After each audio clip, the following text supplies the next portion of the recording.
All right, not today, right now, I just want to show you displacement, just in case anybody has any issues with displacement. So there are four things to remember with displacement. One is that if you add displacement to something, geometry resolution is important because the more resolution you have, the more you are able to displace. Okay, so if I have something like that,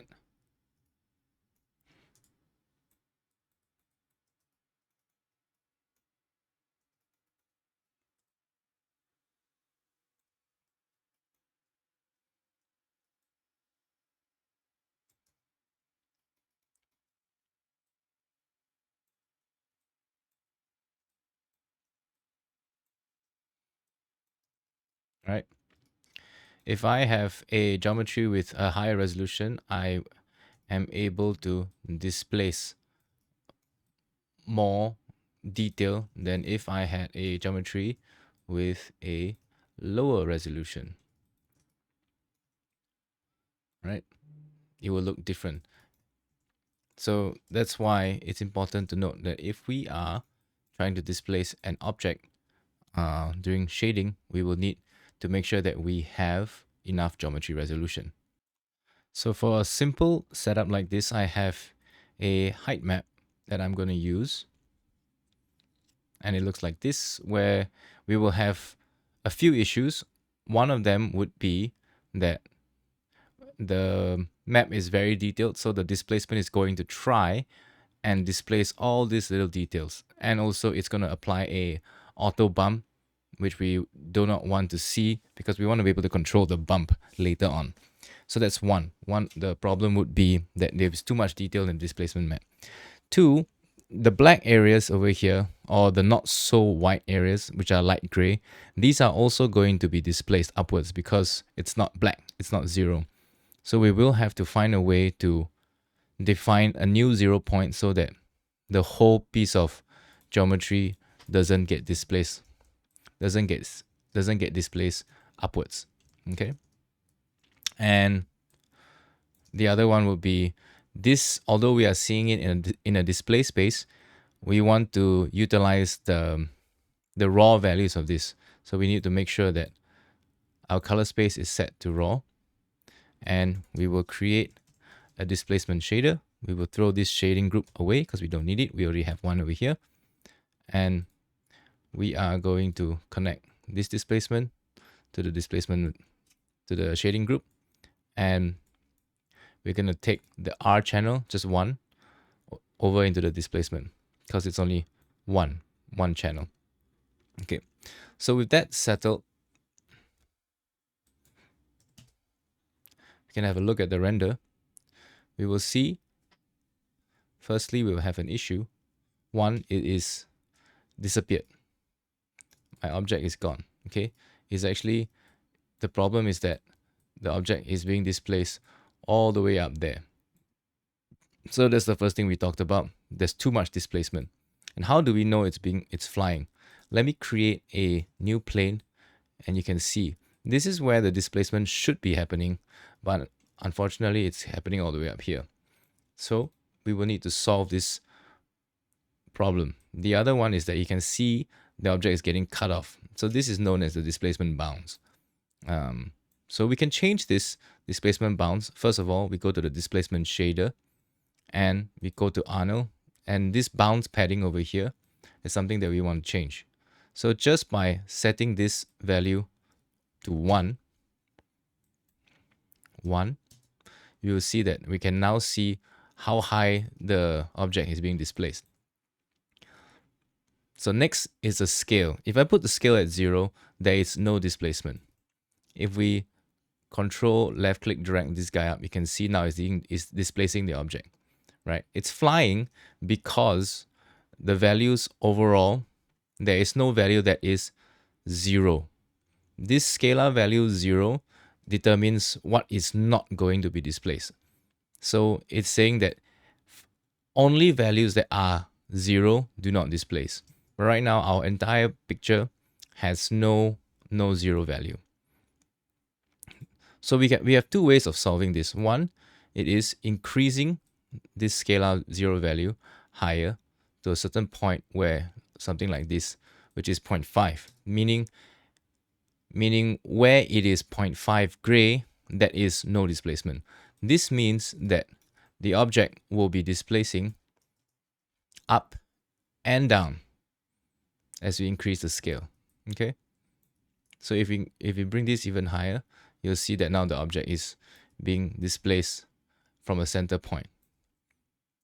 Now we have talked about the bounds and the scale and the scalar value. And the number one thing over here now we need to know is, do we have enough resolution? So we can physically smooth this thing. See here, this is one division, this is 2, this is 3, this is 3. So this is a division count of 3, subdivision 3. This has no subdivisions. So this is called subdividing inside the viewport, real subdivisions. And what we're going to do is not do this, because this makes it very difficult for all our models to have this amount of resolution. We can create an on render time subdivision. So if you click the object, under the object's shape node, you go to Arno, subdivision, and change from none to cat club. So you'll see now that this is iterations 1 subdivision. This is 3. So if I make this 3, you'll see that both of them have the same amount of displacement. So that works. I'm going to delete this guy and just work with this one. So we covered geometry resolution, making sure we have enough displacement bounds, and the scale, right? The scale over here, we can change the scale. So we don't need so much of a scale. And then lastly, there was the scalar zero value. So if this was default at 0 and we increase the scale, although these two geometries are actually on ground level, this guy is getting pushed up, which is why we need to increase the scalar zero value to a certain point where we want the displacement to be 0. So this way, when it is around 0.6 or 0.5, most of the displacement is going to go down, right? Because we are setting the 0 point to be like light gray. And then lastly, remember we talked about the amount of detail here and this auto bump that's kind of making the thing look extremely contrasty. So under the displacement shader, you can turn off auto bump, and this will give you the actual displacement for the material. This is the actual one. So there are a few things we can do. First of all, let's turn down the scale to 0.2, 0.1, and we can increase the resolution so that we can see the harder edges where the planks end. So we can try and solve this bumpy, very sharp thing over here. And what we're essentially going to try and do is to clamp out all these things to not have so much detail on top of them. So for now, let's just off the displacement.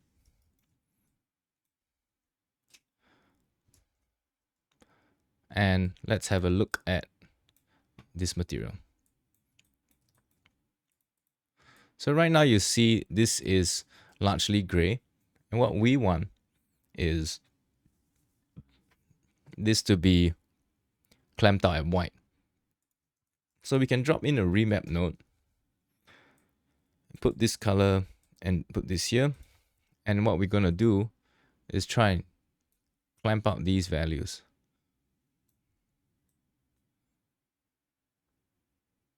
Something like this. So we get a black and white image, right? So we're going to feed this into the displacement now. So you can expand nodes by pressing 1, 2, 3. Okay, so I'm going to put R into displacement, and the displacement shader is going to go back into the shading group. And we can put this material back into the surface, and now we get a clean surface, and the top is actually flat, and that's good for us, right? But we got to solve this scale issue. Maybe we don't want it to be so super flat, so we can kind of give it a little bit more detail. You can open this guy over here to have a better view. So maybe just a bit, just a bit of detail, and we can also change the interpolation. Okay, so I think that's decent, and it's not so bumpy as before. Maybe give it.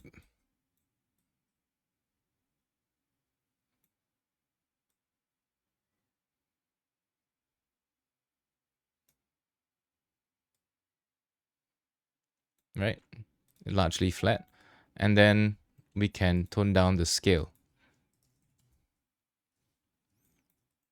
Also, because we changed the overall value, we might have to change the scalar value. So ideally what I want is if there's an object sitting on top of this plank, right? If there's an object sitting on top of this plank, I don't want the plank to be eating into the object. So the ideal case would be that the plank doesn't go up. So I'm going to adjust the scalar value to a point where it's basically going to displace downwards the more we scale this up.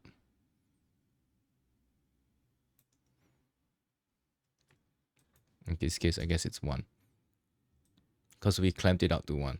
So this way, as we increase the scale, it only pushes the displacement down. We don't have to go so far down. This should be enough for our needs. And that's quite nice. Actually, maybe 0.25. Yeah, so this is displaced planks, which is quite nice. And so the displacement is going to do the heavy lifting for the overall shape of the planks. And then we can still use this as our bump map. So we can create an AI bump 2D. Can put the R into bump height, and out value goes into normal camera. So the bumps will handle the fine detail over here, and the displacement will settle the actual displacement of the geometry. And that's how you settle your displacement. Now, one thing to take note is that the displacement will follow your scale value over here. So you can see over here, my object has some scale, which is 12, right? There's some scale over here of 12. If I duplicate this guy, okay, and this scale is directly correlated to the scale in the displacement itself. So if I have an object that is this big, but with a transformation scale of 12, this is how it looks like. However, if I freeze the transformations of this thing, meaning I say bake it this way, and then we go modify freeze, what you will notice is that now the displacement for this doesn't look correct because it's not taking into account the model's transformation of 12. So if we wanted the displacement to work on an object, you just need to make sure that the scale of the object matters and the scale of the object works in relation to this guy. So if we take 0.025 times 12, whatever that number is, you will have to increase this thing also. So what is that? 0.25 times 12 is 3. So if we increase this to 3, it's not 0.25, it's 0.025. 0.025 times 12 is 0.3. So if I change this to 0.3, now this displacement looks the same as it was before, but this guy has way more displacement because this guy has a transformation of 12. Okay, so just take note that sometimes in certain cases you might not be able to see the displacement, and you might have to just change the scale accordingly. Okay, so just remember, scale of the displacement and the scale of the object, they are multipliers on top of each other. But for now, I'm gonna return this back. Actually, it's a good practice, right? To have your models generally frozen. So then that's it.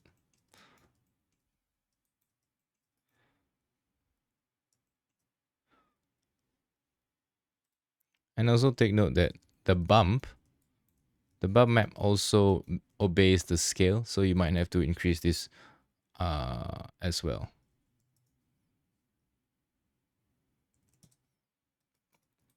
And then here you have a pretty decent plank